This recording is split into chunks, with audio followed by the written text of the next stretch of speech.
Novel ملے کچھ اس طرح۔ New episode. وہ زخمی مسکرائی اور اس کے ہاتھوں کو اپنے ہاتھ میں تھام لیا۔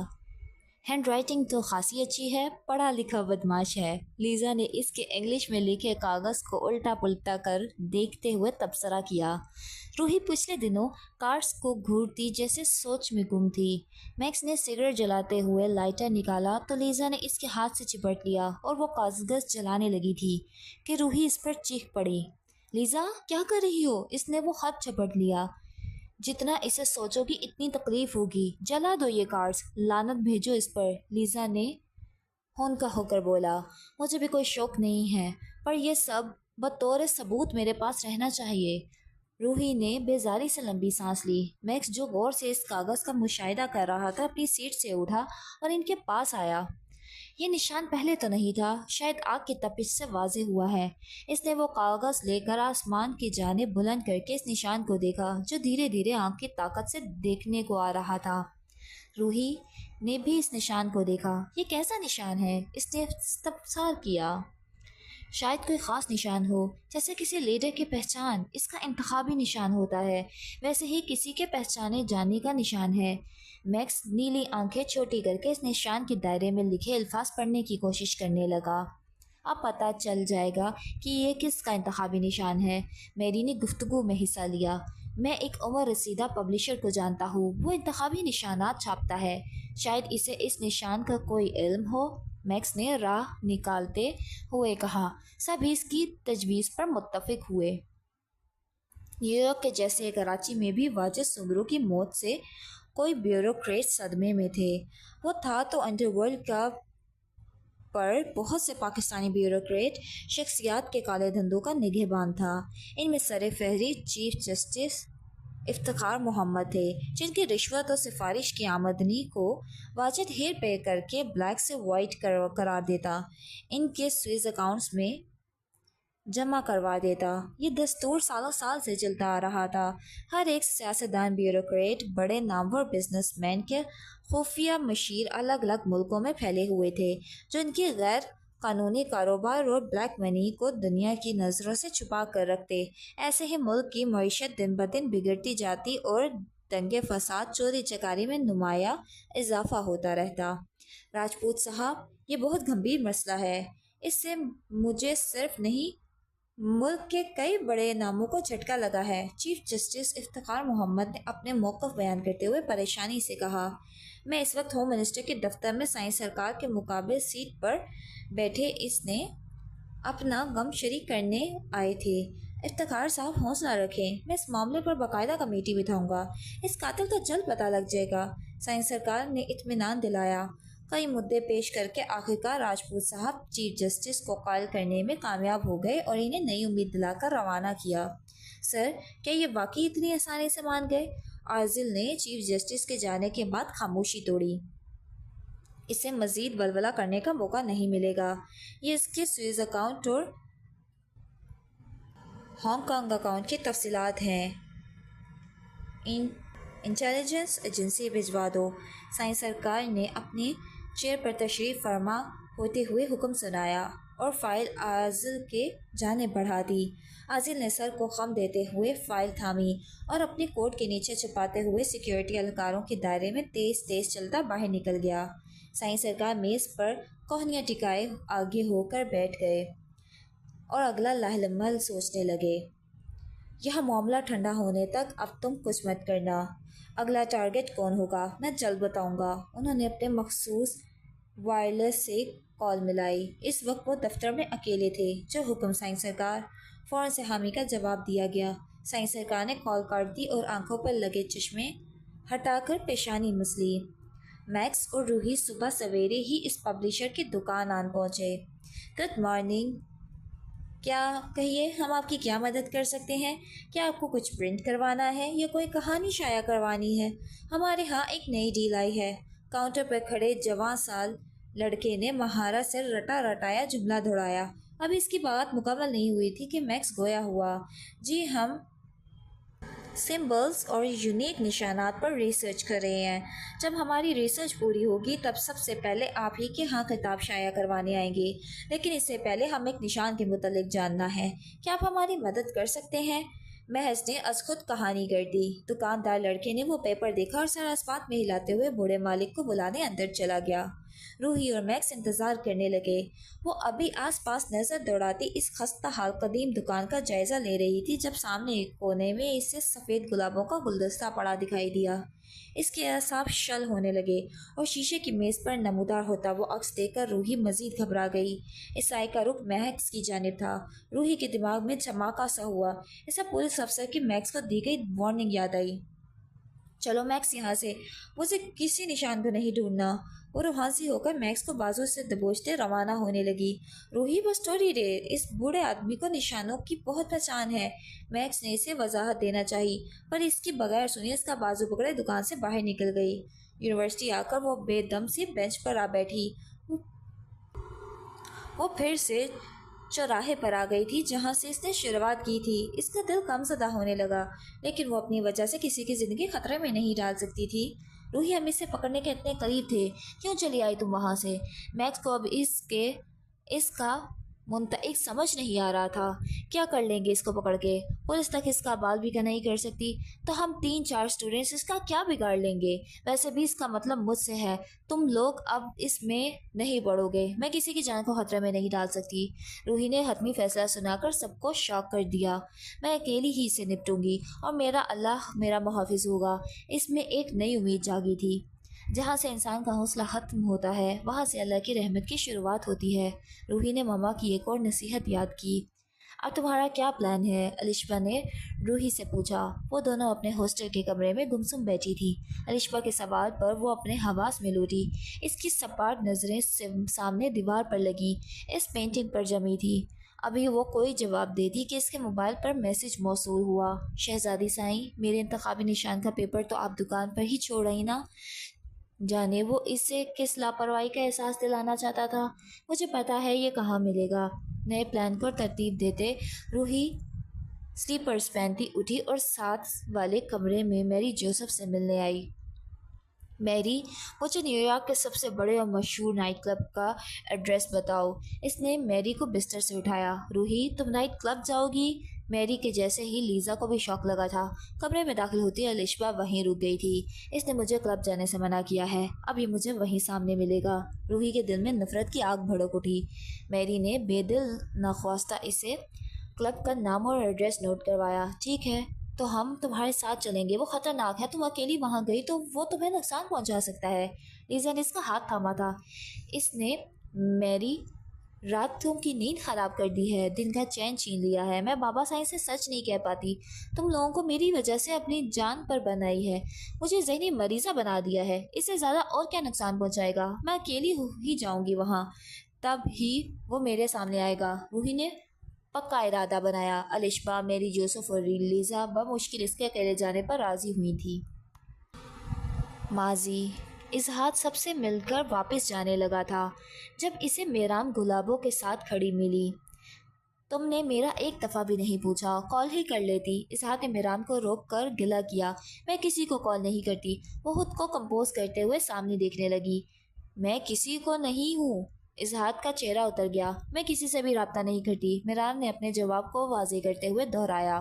میں کسی سے بھی نہیں ہوں، میں اظہار ہوں اور مجھے لگا میں خاص ہوں۔ اس نے ہلکا سا سر جھکا کر میرام کی جھکی نظروں میں دیکھنا چاہا۔ میرام کے دل کو جیسے کچھ ہونے لگا۔ وہ اظہار کی زبانی ایسا کچھ نہیں سننا چاہتی تھی جس سے اس کا اظہار سے دوری رکھنے کا ارادہ کمزور پڑ جاتا۔ میرے لیے سب ایک برابر ہے۔ میں میرے نزدیک کوئی خاص اور عام نہیں ہے۔ میرام کے لیے اپنے جذبات قابو کرنا مشکل ہونے لگا تو اس نے جاننے کی کوشش کی۔ میرام، مجھ سے کوئی غلطی ہو گئی ہے کیا؟ تم مجھ سے ناراض ہو؟ اظہار نے اس کا ہاتھ پکڑ لیا۔ اسے میرام کی یوں بے رخی اچھی نہیں لگی تھی۔ اس کا لفظ محسوس کرتے میرام کی سانس رک گئی تھی۔ اس کے ابرو حیرت سے تن گئے۔ اسے اظہار سے ایسے پیش قدمی کی توقع نہیں تھی۔ ساری ہمت مجتمع کر کے اس نے اپنا ہاتھ پیچھے کھینچ لیا۔ ناراض ان سے ہوا جاتا ہے جن سے کوئی تعلق ہو، کوئی وابستگی ہو، اور میرا آپ سے کوئی تعلق نہیں ہے۔ میرام کی بے رخی برقرار رہی۔ اظہار نے مزید کوئی بحث نہیں کی، اسے خاموش دیکھ کر میرام روانہ ہو گئی۔ اس کے جاتے اظہار بے یقینی سے گلابوں سے مخاطب ہوا۔ سب خیریت؟ یہ ایسے کیوں پیش آ رہی تھی؟ اس سے پہلے تو کبھی اسے اتنا غصہ نہیں آیا۔ اظہار نے گلابوں کے چہرے پر بدلتے رنگ جانچنے کی سعی کی۔ معلوم نہیں، میرے کو نہیں پتا۔ گلابوں نے خود کو انجان رکھا اور دوسرے سمت مڑ کر گاہکوں کو پھول دکھانے لگی۔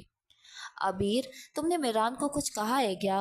یا میری غیر موجودگی میں کسی اور کو اس نے مس بیہیو کرتے دیکھا ہے؟ اظہار پیر کا چوٹ بھلائے پھر سے کالج کے اندر داخل ہوا تھا۔ یار، جب سے تم اس کے ساتھ سنجیدہ ہوئے ہو میری مجال ہے جو میں اسے کچھ بھی کہوں۔ عبیر نے منہ بنایا اور ایسا کچھ سنا یا دیکھا بھی نہیں ہے۔ کیوں، کیا ہوا؟ عبیر کو اظہار نے تنے تاثرات پریشان کر رہے تھے۔ کچھ نہیں، بس یوں ہی پوچھا۔ اظہار نے اسے میرام کی بے رخی سے انجان رکھا بہتر سمجھا، اس لیے بات بدل دی۔ اظہار کا دل اب بھی بے چین تھا۔ وہ عبیر کو ساتھ لیے میرام کے پیچھے جانے لگا۔ بیچ راہ میں انہیں جبران بھی مل گیا تو اسے بھی بائک پر ساتھ لینا پڑا۔ وہ تینوں اظہار کی بائک پر اس لوکل بس کا پیچھا کرنے لگے جس میں میرام سوار تھی۔ چونکہ اظہار کی چوٹ پوری طرح ٹھیک نہیں ہوئی تھی اس لیے بائک عبیر چلا رہا تھا۔ کچھ مسافت کر کے میرام ان کے پیچھے آنے سے انجان اپنے مقررہ جگہ پر بس سے اتری اور پیدل چلنے لگی۔ اظہار کے اشارے پر عبیر نے بائک کی رفتار ہلکی کر دی۔ میرام اظہار سے برا پیش آنے کے لیے باعث شرمندگی میں ڈوبی دنیا سے بے خبر اپنی دھن میں چلتی موڑ کاٹ کر دوسری گلی میں آئی۔ یہ جا کہاں رہی ہے؟ مسلسل بائک تیز اور ہلکی کرتے ابھی زچ ہو گیا۔ چپ چاپ چلاتے رہو۔ اظہار نے اس کے کندھے پر تھپکی ماری۔ ویسے ہم اس کا پیچھا کیوں کر رہے ہیں؟ جبران موضوع سے بے خبر تھا۔ تم چپ کر کے بیٹھو۔ اظہار نے اپنے پیچھے بیٹھے جبران کے پیٹ میں کوہنی مار کر اسے ٹوکا۔ میرام جب اس گلی کو پار کر کے تیسری گلی میں داخل ہوئی تو بے اختیار عبیر نے بریک دبا دیا۔ اس کے پیچھے اظہار اور جبران قدرے دھکا کھاتے اس پر آ چکے۔ پرابلم کیا ہے؟ چلو، وہ آگے جا رہی ہے۔ اظہار نے دبے دبے غصے سے عبیر کو جھٹکا دیا۔ عبیر اور جبران بائک پر سے اتر گئے اور تعجب سے ایک دوسرے کو دیکھنے لگے۔ اس گلی نہیں جا سکتے، عبیر نے سختی سے جواب دیا۔ ٹھیک ہے، میں خود چلا جاتا ہوں۔ اظہار میرام کی آنکھوں سے اوجھل ہونے سے پہلے اس کا پیچھا کرنا چاہتا تھا۔ اس کی نظریں مسلسل میرام کا تعاقب میں جا رہی تھی۔ تم وہاں نہیں جا سکتے، وہاں کوئی شریف مرد نہیں جا سکتا، وہ ریڈ لائٹ ایریا ہے۔ عبیر اس پر چلا اٹھا۔ اظہار کے چہرے کے پاؤں سے زمین نکل گئی۔ وہ ساکن ہو گیا اور بے یقینی سے اس نے پہلے عبیر کو دیکھا پھر جبران کو۔ جبران نے بھی سنجیدگی سے سر اس بات میں ہلا کر عبیر کی تائید کی۔ اظہار نے ریڈ لائٹ ایریا کے بارے میں سنا ضرور تھا پر کبھی اس جگہ کا اتفاق نہیں ہوا اور نہ ہی اس کے خاندان میں آج کل کی جنریشن کا وہاں جانا گوارا کیا جاتا۔ وہ الگ بات تھی کہ اس کے باوجود کے برسوں وہاں بسیرا رہا تھا۔ ہاں، وہ محض یہاں سے گزر ہی رہی تھی۔ اظہار کا دل میرام کا ایسی جگہ سے تعلق ہونے پر انکاری تھا۔ ہوش کے ناخن لو تم، کوئی بھی نیک لڑکے بھول کر اس گلی سے گزرنے کی غلطی نہیں کرتی۔ ابھی نے حقیقت کا آئینہ دکھایا۔ تو کیا میرام کوٹھے والی ہے؟ جبران کے منہ سے یہ الفاظ نکلے تھے کہ اظہار کا خون کھول اٹھا اور اس نے شعلہ برستی نظروں سے جبران کو گھولا۔ ایسے مت گھورو، اپنی آنکھوں سے دیکھ لو کس عمارت میں جا رہی ہے وہ۔ جبران اس کے گھورنے پر غصہ ہوا۔ یہ تو شیلا کا کوٹھا ہے۔ اس نے میرام کو سیڑھیاں چڑھتے دیکھ کر اہم انکشاف کیا۔ تم کیسے جانتے ہو؟ تم یہاں آتے ہو؟ اظہار نے اس کی گردن بازو میں جکڑ لیا۔ جتنا اسے میرام کے وہاں رہنے کا شوق لگا تھا اتنا ہی جبران کے وہاں آنے پر بھی غصہ آیا تھا۔ یار، 2 سال پہلے جب بریک اپ ہوا تھا بہت ڈپریشن ہو گیا تھا میں، تب ایک آدھ مرتبہ آیا تھا، اس کے بعد پھر نہیں آیا۔ آئی سویئر اظہار۔ جبران اپنی گردن چھڑانے کی کوشش کرنے لگا تھا۔ اظہار اس پر غصہ نکال کر کیا ملے گا، خود ہی دیکھ لو وہ کہاں گئی ہے، چھوڑو اسے۔ عبیر نے ان دونوں کے بیچ آ کر جھڑپ ختم کروائی۔ اس وقت میران بھی تھی کیا؟ عبیر کے سوال پر جبران اپنی گردن سہلاتا سوچ میں پڑ گیا۔ اتنا یاد نہیں، ویسے بھی یہاں تو ہر ماہ نیا مال آتا ہے۔ جبران نے لاپرواہی سے شانے اچکائے۔ اظہار اسے گھورتا آگے جانے لگا پر عبیر نے اس کے گرد بازو مار کر کے اسے روک لیا۔ اظہار مت جاؤ، یہ صحیح جگہ نہیں ہے۔ سوچو پھپھا جی کو معلوم پڑ گیا حال کیا کریں گے تمہارا؟ Please let's go. عبیر اسے واپس لے جانے لگا۔ ہمارے خاندان کا سوچو، کسی میڈیا والے نے تمہیں اس گلی میں جاتے دیکھا تو کیا عزت رہ جائے گی؟ الیکشن سر پر ہیں پھپھا جی اور تبشیر بھیا کے لیے اتنا بڑا سکینڈل بن جائے گا۔ الگ الگ حقائق بتاتے وہ اظہار کو قائل کرنے لگا۔ ہاں اظہار، میرام کو بھول جاؤ، یہ جگہ ہمارے قابل نہیں ہے، یہاں کی لڑکیاں ٹھیک نہیں ہوتی۔ مجرا کرنا اور جسم فروشی ان کا دھندا ہے۔ جبران نے اپنے جانب سے وضاحت پیش کی، جسے فروشی کے لفظ پر اظہار نے کرب سے آنکھیں بند کر لی۔ اسے میرام کے متعلق ایسا سوچ کر بھی تکلیف ہو رہی تھی، وہ کیسے میرام کو کسی اور کے ساتھ، وہ بھی اس طرح کے تعلقات میں برداشت کر سکتا تھا۔ ابیر اور جبران کی ضد پر وہ وہاں سے واپس تو آ گیا تھا، لیکن اسے ایک پل کو بھی سکون نہیں مل رہا تھا۔ اپنے پیر کا زخم اسے بھول چکا تھا۔ یاد رہا تو صرف میرام کا ریڈ لائٹ ایریا میں جانا، اس کا شیرہ کے کوٹھے کے اندر داخل ہونا۔ اس تلخ حقیقت کو وہ چاہ کر بھی برداشت نہیں کر سکتا تھا۔ دو قسم کے لوگوں کو عشق بڑا شدید ہوتا ہے، ایک وہ جو دوسروں کی محبت کا مذاق اڑاتے ہیں، دوسرے وہ جو عشق کو سرے سے مانتے ہی نہیں۔ اظہار کا شمار دوسری قسم میں ہوا کرتا تھا۔ اسے کبھی عشق محبت جیسے جذبات پر یقین ہی نہیں تھا، پر جب سے اسے میرام ملی تھی، اس نے ایک ایک کر کے محبت اور پھر عشق کو محسوس کیا اور اب جذبات پر یقین کرنے لگا تھا۔ ان احساسات سے جڑی زندگی کو جینے لگا تھا، اس لیے اپنی عشق کو ایسی جگہ دیکھ کر اس کے اوپر مانو پگھلا ہوا سیسا انڈیل دیا گیا تھا۔ یہ سچ نہیں ہے، یہ سچ نہیں ہو سکتا، میرام ایسی لڑکی نہیں ہو سکتی، میں نہیں مانتا۔ اف میرام! وہ اپنے کمرے میں دائیں سے بائیں چکر کاٹتے ہی فرش پر گھٹنوں کے بل بیٹھ گیا۔ پلیز اللہ، یہ سب جھوٹ ہو، میرام ایسی نہ ہو، میری محبت ایسی نہ ہو، اللہ مجھے ہدایت دے، میری مدد کرے۔ اظہار دونوں ہاتھوں میں سر دیے رونے لگا۔ جبران اور ابیر کی باتوں کی تصدیق کرنے وہ شام کو دوبارہ اس گلی کے اندر آیا۔ اندر داخل ہوتے ہوئے ایک پل کو اس کی ہمت جواب دے گئی تھی۔ اپنی محبت کی پاکی جاننے وہ یہاں آ تو گیا تھا، لیکن بابا کے اصولوں کی حدود کو پھلانگنے کا تصور اس کا ارادہ پستے پش ڈال دیتا۔ اظہار نے سر جھٹک کر لمبا سانس خارج کیا اور ہمت کر کے ریڈ لائٹ ایریا میں قدم بڑھا دیا۔ اس علاقے کی ہر عمارت سجی سوری لڑکیوں سے مستفید تھی۔ اظہار ان کی جانب دیکھ بھی نہیں پا رہا تھا۔ لبرل خاندان سے ہونے کے باوجود بھی ان لڑکیوں کے پوشاک سے اسے شرمندگی ہونے لگی۔ وہ پینٹ کی جیبوں میں ہاتھ ڈالے، سر جھکائے شیلا کے کوٹھے کے آگے رکا۔ اسے مزید اندر جانے کا وہ سوچ بھی نہیں سکتا تھا۔ گیٹ پر ہی کھڑے ہو کر وہ اندر جھانک کر میرام کو تلاش کرنے لگا۔ کیا صاحب، باہر سے کیا دیکھ رہا ہے؟ اندر آ جا، نیا مال دکھاتی ہے، ببلی نے گیٹ پر آ کر اسے آفر دی۔ اس نے اظہار کو تھامتے اپنا ہاتھ بڑھایا۔ اظہار ہڑبڑا کر پیچھے ہو گیا۔ اس کے چہرے پر سختی در آئی، لیکن جواباً اس نے ببلی کو کچھ نہیں کہا تھا۔ لیکن دو قدم مزید پیچھے ہٹ کر اس نے دائیں جانب سڑکوں کو دیکھا، جہاں سے صبح میرام واؤ پر گئی تھی۔ بے دم سے اس کے قدم سیڑھیوں کی جانب چل پڑے۔ ہر اٹھتے قدم پر اس کا دل دہل گیا۔ وہ آدھی سیڑھیاں ہی چڑھا تھا کہ کھلی کھڑکی سے میرام کو ہلکے بولنے کی آواز اس کی سماعتوں سے ٹکرائی۔ اس کے دل میں ٹیس سی اٹھی تھی۔ وہ مزید اوپر جاتا کہ کمرے میں سے آتی مردانہ آواز سن کر اس کے قدم جم گئے تھے۔ میرو، اس پیکٹ میں تمہارے لیے تحفہ لایا ہوں۔ اس مردانہ آواز سے میرام کو میرو مخاطب کیا تھا۔ اظہار اپنی جگہ جامد ہو گیا۔ اس کے کانوں سننے پر یقین نہیں آ رہا تھا، مانو کسی نے اس کے کانوں میں پگھلا ہوا سیسا ڈال دیا ہو۔ اسے مزید وہاں نہیں رکا گیا۔ وہ الٹے قدم نیچے آ اترا اور گلی سے باہر بھاگا۔ بھاگتے ہوئے وہ اپنے پیر کا زخم بھی بھول گیا تھا۔ یاد رہا تو صرف میرام کو ہلکے بولنے والی آواز اور ساتھ ہی کمرے میں آنے والی مردانہ آواز۔ اپنے بائک کے قریب آ کر وہ کرا اٹھا۔ خود کو گرنے سے بچانے سے اس نے بائک پر ہاتھ ٹکائے۔ درد کی شدت برداشت کرتے ہوئے اس نے آنکھیں سختی سے مینچ لی، پر یہ درد اس تکلیف کے آگے کچھ نہ تھا جو اسے اپنے سینے میں محسوس ہو رہی تھی۔ اس کی آنکھیں ضرب سے سرخ ہو رہی تھی۔ وہ گیلی سانس اندر کھینچ کر بائک پر سوار ہوتا تیز رفتاری سے بائک سڑک پر دوڑا رہا تھا۔ گھر جانے کے بجائے وہ سمندر کے کنارے آ گیا۔ اس کی چال شکست خوردہ تھی اور آنکھیں پرنم تھیں۔ ساحل کنارے آ کر وہ گھٹنوں کے بل ریت پر بیٹھتا چلا گیا تھا۔ اس کے اندر چلتا طوفان تھم کر ہی نہیں دے رہا تھا۔ سمندر میں اٹھتی لہروں کو دیکھتے وہ تصوراتی طور پر اس لمحے کو سوچنے لگا۔ میرام کی کاجل بھری چمکتی آنکھیں، مسکراتی شرارت بھرے لب، شفاف روشن چہرہ، لمبے بال جو تیز ہوا سے اڑ رہے تھے۔ وہ چہرے پر آئی لٹوں کو پیچھے کرتے اظہار کو پکارنے لگی۔ اظہار! اس کی مدم الفاظ پر اظہار مسکرا دیا۔ اظہار کھڑا ہوا مایوسی سے اس منظر کو دیکھنے لگا۔ میرام کی ہنسی برقرار رہی۔ ہاتھ بڑھا کر اس نے سر کو خم دیتے اظہار کو اپنے پاس بلایا تھا۔ اظہار نے قدم اٹھایا ہی تھا کہ اس کے آؤٹ سے کوئی اور مرد بھاگ کر میرام کے قریب آ گیا۔ اظہار کی مانو دھڑکن رک گئی۔ اس نے سر جھٹکتے رخ پھیر لیا۔ تصور میں بھی وہ میرام کو کسی اور کے ساتھ نہیں دیکھ سکتا تھا۔